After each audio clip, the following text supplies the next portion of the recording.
Question 1.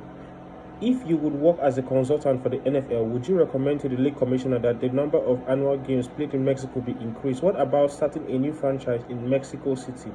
Yes, because from the Mexico article in Luton and DocText, it is seen that in 2005, when the NFL hosted a game in Mexico City, it drew about 103,000 fans, indicating that future hosting in Mexico City will attract more fans than it did in 2005.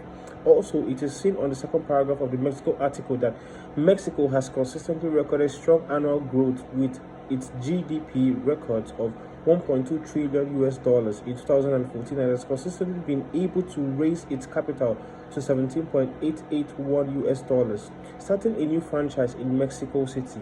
Mexico appears fit for a new franchise due to its close proximity to the major US city, similar time zones, additional television broadcasting options, and an enthusiastic fan base.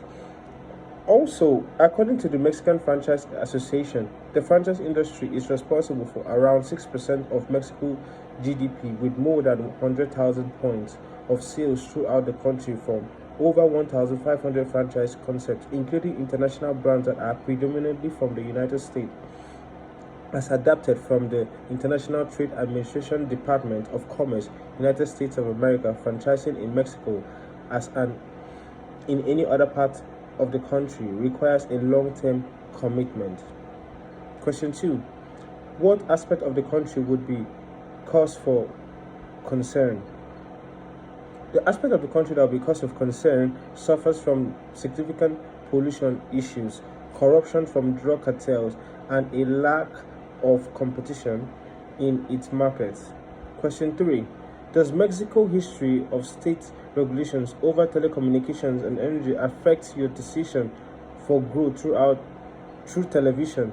What other concerns might you have?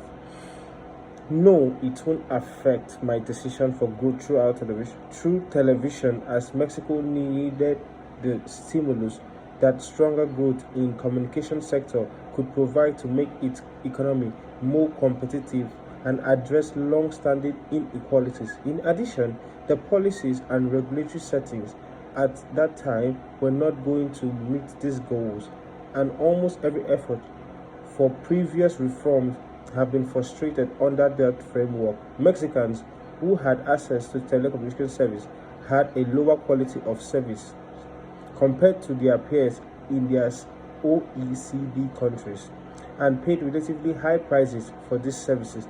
Furthermore, many were without services at all.